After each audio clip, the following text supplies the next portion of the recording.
Hello and welcome to another clown reaction video.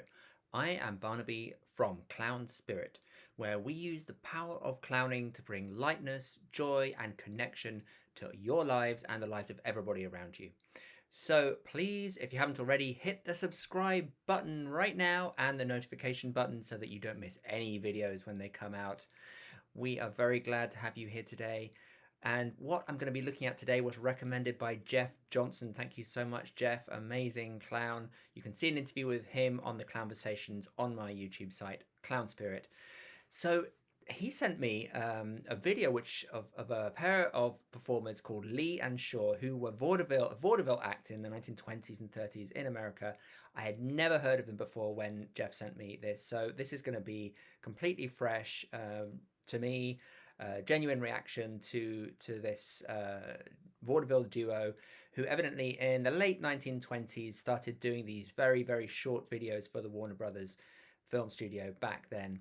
So we're going to watch it and we're going to find out what Shaw and Lee are all about in this show, which is called The Beau Brummels. So here we go.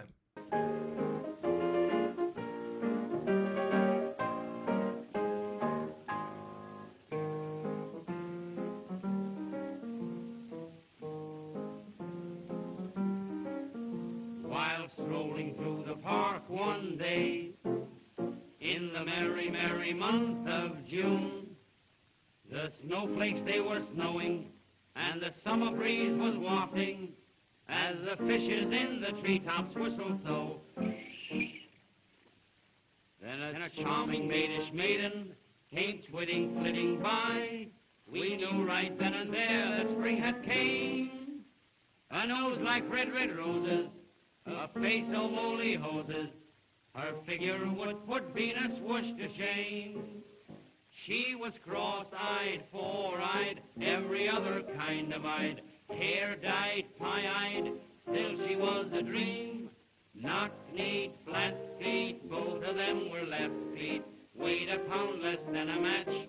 She was so lean, though her wig is turning gray, we love her just the same, 'cause she lives down in our alley. She was cross-eyed, four-eyed, every other kind of eyed, hair dyed, pie-eyed, still she was so sour, sweet, sour. She was sweet, sweet. Knock-kneed, flat feet, both of them were left feet, just the type to bring home that your mother'd like to meet. Jaskizgigangen, forna fatigale, oi, oi, the songs my dear old mother sang to me.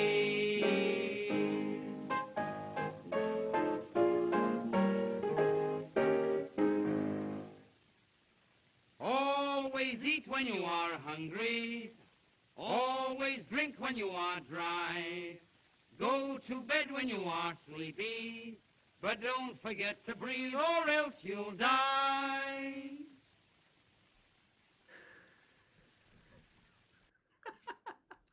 Well, this is kind of an amazing opening. I mean, and this is kind of very cool because it's almost like getting a direct avenue, a channel, like a view into vaudeville acts, right? What would have been on the vaudeville stage in New York, or maybe even the music hall stage in London, a similar kind of thing. It feels so theatrical. You had the curtains opening, the people, the two men are make this lovely kind of double act kind of image that would have been very familiar to people at that time, period costumes, of course. And they start with this song, which I imagine would have been a well-known song at the time and is kind of comic song or a parody of a well-known song. And it's just very interesting to watch because it's so different from anything we're used to, and it's a little bit hard to really kind of wrap your head around what exactly was popular. What exactly were people enjoying in this? I mean, I know for me what I enjoy about it is a kind of weirdness. It's kind of feels very oddly sort of postmodern and like experimental theater, but I don't think it would have been seen like that at the time. I think it probably would have been really funny. Some of the little topical references, little unexpected rhymes, and the lovely kind of synchronized movement that they do together and this little coda at the end. It's all a really slightly odd and fascinating setup. So let's see what happens next. A cat sat on the burning deck. The hair was all around his neck. Dandruff. Jackass Jill. Jackass Jill to go up the hill to fetch a pail of water. Papa said, "Nix, I'm wise to those tricks. You can't pull that on my daughter." You know we get like Huh? 20 people under one umbrella, not one got wet. How's that? It wasn't raining. Say, who are you? Well, I'm a count. Count? Yes, count. 1, 2, 3, 4. No, not that kind of a count. I am a count of nobility. I never worked. You're a bum. Say, do you know I've got a farm? Have you got a farm? I should say I have. Say, how are all the cows and pigs on your farm? Fine, and how are all your folks? They're all right. Now, at this farm, we have a little house. It's only 30 stories high, but it's a nice little house. Sort of a shanty like. And around this house, we have a porch. On this porch, we keep 30,000 geese. 30,000 geese on your porch. On my porch. They must be Portuguese. Okay.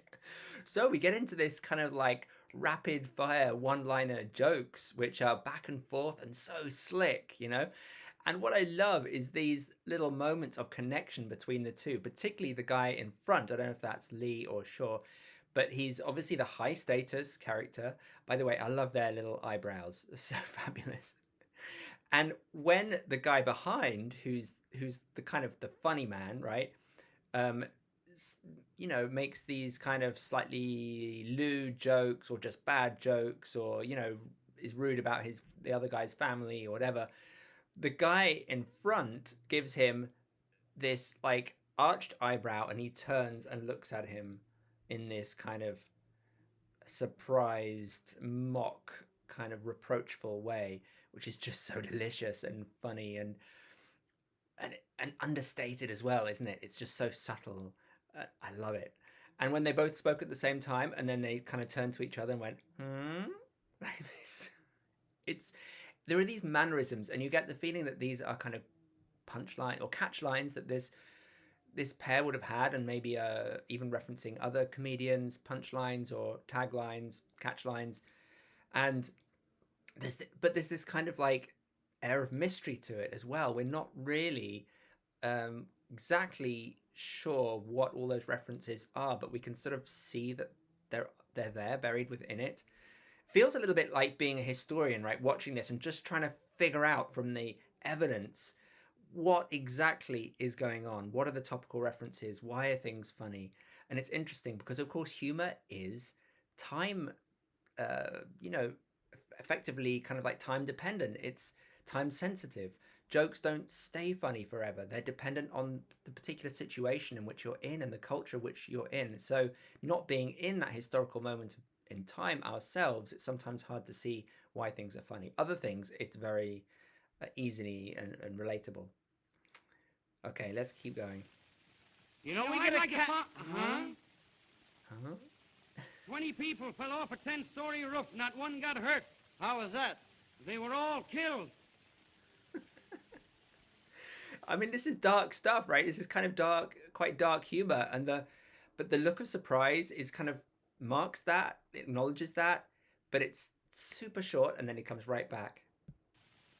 19 bananas, 14 cucumbers, 100 carrots, and 11 bags of peanuts. What is it? I don't know. What is it? A fruit stand. I give up. Well, you don't get it. I don't want it. I'd like... Oh, you sing too? Well, I want a beautiful cup for singing. Did it have a brush in it? You know we get like a... Huh? Say, what do you do for a living? I work for my father. What does your father do? He's laid off. Does he need any help? You know, Father had 2 jobs offered to him, one for $9 a week and one for $16 a week, and he didn't know which job to take. What did he do? Well, he took the $9 a week job because he figured if he gets sick and he can't work, he wouldn't be losing as much money as he would be on a $16 a week job. Say, tell me, when were you born, and if so, for instance, if? Well, I was born between 9 and 10. That's too many in one bed. So there's a lot of this kind of verbal banter, right? Playing with kind of associations of things. So he said, I was born between 9 and 10. And the other guy says, that's too many for one bed, meaning, you know, between 9 and 10 people in the bed. So he's kind of twisting things round. And each time he does it, there's a kind of knowingness, right, to his smile. You know, deadpan. And it's the other guy always who has the surprise reaction. And the guy on the left almost never looks across at the other guy. I don't know if you've noticed. And it's almost as if there are these kind of rules, like their characters are defined by, in this very simple way, by the quality of their physicality. Are they allowed to turn and look at the other one, or are they not? And immediately that conveys an awful lot about their relationship, right? For me, it's the guy on the left kind of has the control, the upper hand in this sort of back and forth relationship, even though the guy on the right seems like the high status character. So it's a bit like even Laurel and Hardy, you might say, a little bit, where Stan Laurel is kind of always undercutting Oliver Hardy, even though Oliver Hardy is ostensibly the high status character, or kind of the boss out of the two. Stan Laurel, you know, is kind of constantly there undercutting Hardy, and kind of not necessarily making fun of him, but, you know, using his low status to make jibes and getting one over on the other. Okay. And when were you born? I wasn't born. I'm a self-made man. Well, come around when you're finished. Say, how old are you? I'm 34. And how old's your father? We're twins. You know, I had a terrible dream last night. So that one finally did get the guy on the left to look across, because it was such an odd thing to say that his father is a twin. You know, occasionally he's allowed to look across, and that really marks something sort of extraordinary in the act, something that's been said that's really different. Yeah, I saw you with her. I should say I had a wonderful dream. What did you dream? I dreamt that I died and went to heaven. And what woke you up? The heat. You know, we get a Huh? Say, tell me, where is your father now? Well, he's home. Yeah, how do you know? I got his shoes on.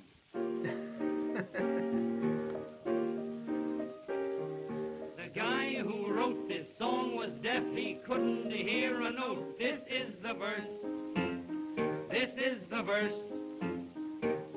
But he knew all the rules. He didn't. That is why he wrote the first verse first. The first verse, lad. The first.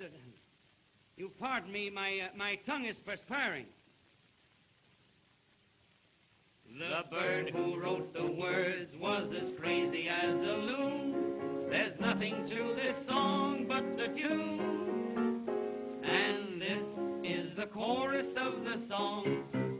This is the chorus you're hearing now. You make up the words as you go along, 'cause no one pays attention anyhow. Tra-la-la, dum-de-dum. If you want to, you can whistle it or hum. When you're singing this song to your friends, remember this is where the chorus ends. This is the chorus once again. Tra-la-la-la-la, with sealing wax. A rooster is different from a hen. Have you ever sharpened pencils with an axe?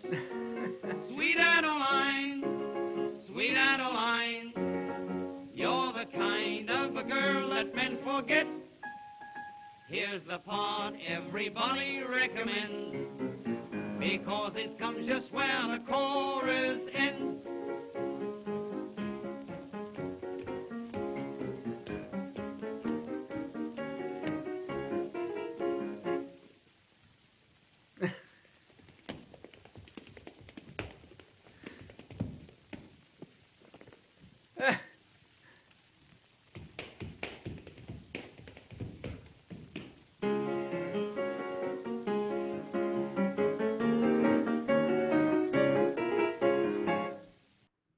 Wow. That is just an amazing insight, I think, into the kind of thing that was entertaining to audiences in the 1920s and 30s. It's kind of, you can see where Samuel Beckett got a lot of his inspiration from. You know, there's a, with Waiting for Godot, it's kind of like this nonsensical existential banter that adds up to nothing. It's amazing. You know, there's no significance that's easy to sort of determine from what's going on. It's just kind of like comedy for the sake of comedy, for the sake of pure pleasure and silliness. And even that, and the song at the end with no content really, just this is the verse we're singing now, this is the verse, this is the chorus, this is the end. A little thing about sealing wax and did you ever try and sharpen a pencil with an axe? And then this kind of really gorgeous little soft shoe routine at the end with the little da-da-da-da-da-da and the kicks and the kind of getting caught up and confused and tangled up with their legs and arms. Repartee, beautiful connection between the two. This kind of, you know, wonderful connection I felt with the audience. It's kind of repartee, kind of, you know, great comic timing, just lovely, but so different from what we're used to seeing now these days, that it's a little bit hard to identify with. But amazing. Thank you so much, Jeff, for sharing that with us. I think you'll agree, a really interesting insight into the history of clowning comedy, a really important aspect of clowning and comedy from the 1920s and 30s. That just shows you it hasn't always been the same. Things change all the time, and the clowning today is very different from what was going on, you know, almost exactly 100 years ago. So thanks for joining me for another clown reaction video today. I'll be doing many more of these. If you have any recommendations, suggestions for other clown routines you'd like me to react to, just send them along. If you haven't subscribed already, please subscribe to my YouTube channel, Clown Spirit, and to the notifications button so that you find out every single time a new video gets published. Thank you very much. That's all for now. Keep clowning and see you soon. Bye.